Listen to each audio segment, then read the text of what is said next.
Hello everyone, this is AndresRestart, and today I would like to talk about how Nintendo is just getting started with these ambitious remakes. So recently, Nintendo announced Star Fox for Nintendo Switch 2, and in terms of the campaign, it is a remake of Star Fox 64. There's more story details, there are other modes, there are more gameplay options, but the core campaign is being remade. It's being made to look like a modern game. And in terms of remakes go, when you compare this to other prior Nintendo remakes, this is Nintendo going to another level in a lot of ways. You look at Metroid Prime Remastered, that's not a remake, it is a remaster.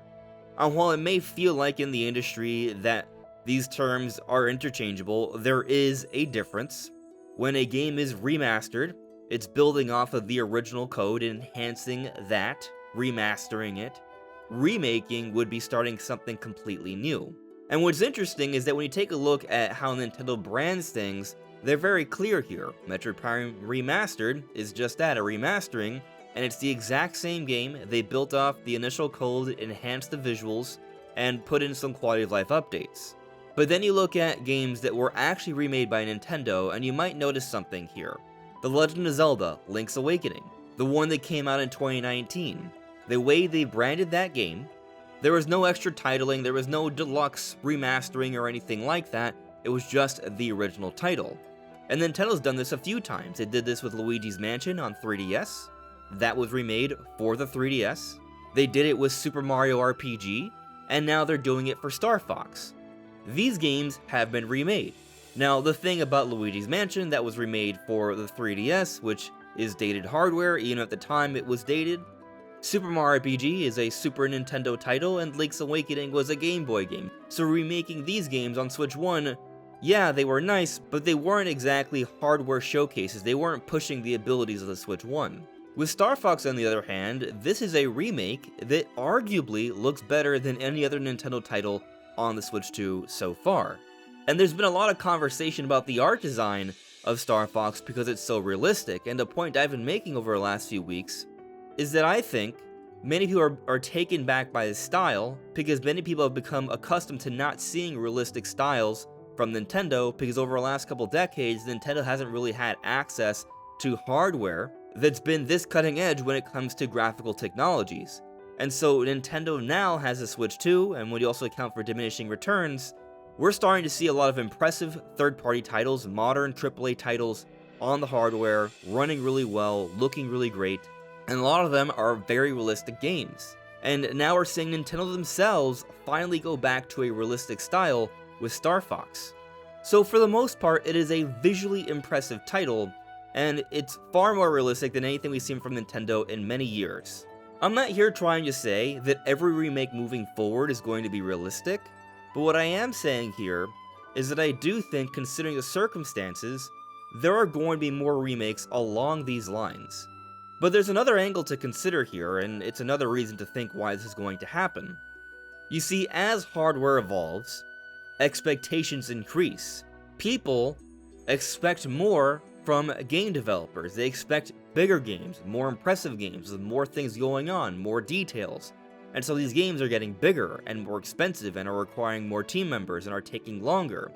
And when you also account for the overall economic climate and how costly it is to pay developers what they deserve, there have been many development challenges in the industry. We've seen so many different layoffs, we've seen so many developers go under, so many companies go under. It's been a significant challenge. And so different companies have been trying to find different ways to overcome these challenges. Nintendo has talked about this with their investors a few different times, how they are going to tackle the increasing challenge of higher expectation and rising development costs. Games are taking longer, but they have to continue their pace of releases. How do they do that? Well, by expanding internally, by working with more partners, and being smart with the choices you make. And so over the last few years, from different companies, we've seen a lot of different remasters and remakes, and this isn't going to stop. This is one of the ways to handle those challenges. A remaster or a remake does not take as much work as a brand new game. And so in the case of Star Fox, Nintendo may be looking to reboot the series, and when I say reboot the series, I don't mean reboot the series and never go back to it for over 10 years or so, but reboot the series so it's successful, and there can be follow-ups that would be new titles. That's my expectation to Star Fox, and I dived in a lot deeper into this concept in a video from a few days ago that'll be in the iCard. Now, moving forward with the series, does that mean more remakes? Would they be remastering or remaking Star Fox Adventures or Star Fox Assault, or would they be reimagining Star Fox 2? There's a lot of possibilities there, but I'm not getting at Star Fox remakes moving forward, but just remakes from Nintendo moving forward. There's another remake that we've heard is coming out later this year. The remake that we've been talking about, theorizing about, and has been rumored for now several years, and that's The Legend of Zelda Ocarina of Time. Supposedly it's coming out later this year. And like Nintendo's other remakes, I'm not expecting it to be called Ocarina of Time 3D or Remastered or Deluxe or anything like that. Those have different implications, those would just be remasters of some form. I wouldn't be totally shocked if the game is just branded as The Legend of Zelda Ocarina of Time, and that's it. Now, if they are going a step beyond here, and reimagining even some story elements and gameplay elements, I don't know if that would change Nintendo's take on how they would want to brand this. But when this is confirmed, I do believe this is going to be the beginning of something else as well. This would be setting a new standard for Zelda remakes. And this also kind of goes back to the development struggles we've seen overall in the industry. Having consistent remakes helps to bridge the gap between major titles. The major 3D Zelda titles have had some really long gaps, and these long gaps, these 6 to 8 year gaps, are not healthy for sales momentum, they're not healthy for the brand, and so Nintendo's going to need to find a way to remedy this. But other companies have already found a way to remedy this. You look at Square Enix and the Final Fantasy VII Remake trilogy, you look at Capcom and all the Resident Evil remakes, we've still been getting new Final Fantasies, we've still been getting new Resident Evils, but we've also had these different remakes coming as well in between. And they've effectively been brand new games as well for a lot of people, and they have a lot of reimagined elements. We do not know how extensive, how ambitious Nintendo's going to be with the Ocarina of Time remake yet. We've heard that it's supposed to be a full remake with a big budget, and we've seen what Nintendo's done with Star Fox, and there's a lot of new elements there. And so there's already an expectation set, at least with that. Maybe that's not quite to the same level as the Capcom and Square Enix remakes, but it's certainly pretty extensive, and with Ocarina of Time, Nintendo may be willing to go a step further here. But there's also been the conversations on who would be working on this. You would think at least part of the Zelda team would at least be overseeing this. There's been a lot of talk that Monolith Soft will be taking on a larger role with Zelda development. We've seen this officially from Nintendo and Monolith Soft in their own interviews. So the Zelda team and Monolith Soft from internal Nintendo could be involved with this. We've also heard, this is another rumor, that there is an external developer involved as well. And it's going to be really interesting to see who's working on this Ocarina of Time remake. It's going to be really interesting to see who's working on this Star Fox remake, because it could provide us some insight into how Nintendo's also expanding here. Once we find out who these developers are, it may become more clear if, moving forward, they're going to continue to be making other remakes as well. And so in the case of Ocarina of Time, if this is establishing a new framework here, all of a sudden Nintendo has a third pillar of Zelda development. They have the open-air mainline 3D Zeldas that take 6 to 8 years, but then you have Grezzo putting out the top-down 2D Zeldas, and then you could also have this remake series, this ambitious remake series for the 3D Zeldas. And so a lot of people are calling for Majora's Mask or Twilight Princess. With this Ocarina of Time remake, I think the door opens to those as well, especially if it's successful. And I'll even say that it goes for the Wind Waker as well. While Wind Waker has certainly aged quite gracefully, and the HD version does still hold up pretty nicely, I even think there's a lot of room for improvement with that one. Yeah, there's definitely plenty of things they could still do visually with that, but I think from a content perspective there could be more.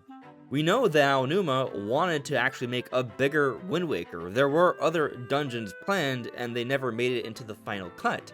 What if they were to remake or even reimagine the Wind Waker to what that vision was, that expanded vision of an even bigger game down the road? That might be a bit of a lofty expectation, but I guess we'll have to see what happens with this Ocarina of Time remake, because if they do add another dungeon or two, if they do add some new content and new story elements, then maybe perhaps that does open the door for them to go a step further here with future remakes. And it's not just about Star Fox, it's not just about Zelda. The Switch 2 is a significant leap for Nintendo. And there has been another thought that perhaps one of the reasons why we haven't seen any big Nintendo titles yet that are utilizing NVIDIA's DLSS technology is because Nintendo developers are a little bit behind here. Switch 2 took a long time to come out. The Switch 1 was out for over 8 years before Switch 2 came out. There were a lot of reports that Switch 2 was supposed to come out in 2024, and some of those reports also indicated that internally there were delays to make sure Nintendo's games were ready for launch, and so I assumed that was Mario Kart World and Donkey Kong Bonanza, which we know officially from Nintendo from the Ask Developer series, both started out in development as Switch 1 titles early on to Switch 1 generation.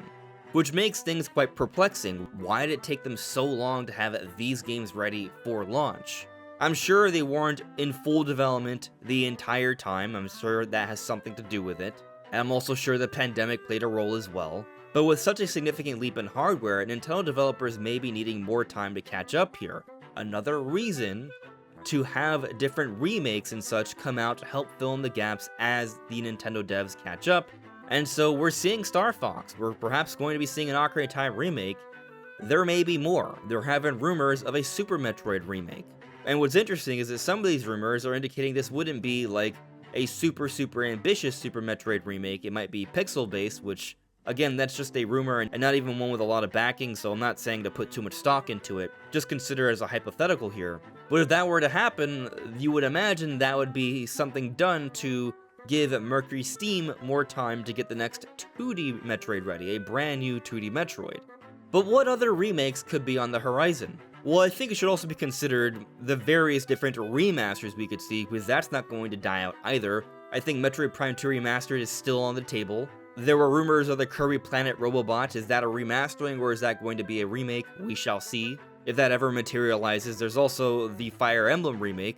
Will that ever materialize? But there's also been all the whispers and murmurings of Xenoblade Chronicles 2 Definitive Edition. There's different things like this that could happen at any point in the next couple years or so. Or how about Kid Icarus Uprising? What if Nintendo goes back to that and uses that as a reboot for that series? Sakurai on multiple occasions has expressed an interest in getting Kid Icarus Uprising on modern platforms.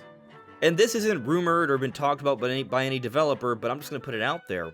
I would love to see Wave Race come back, and if they don't have any ideas for a brand new Wave Race anytime soon, just remake the original. That could be a great way to reintroduce the series to the modern era.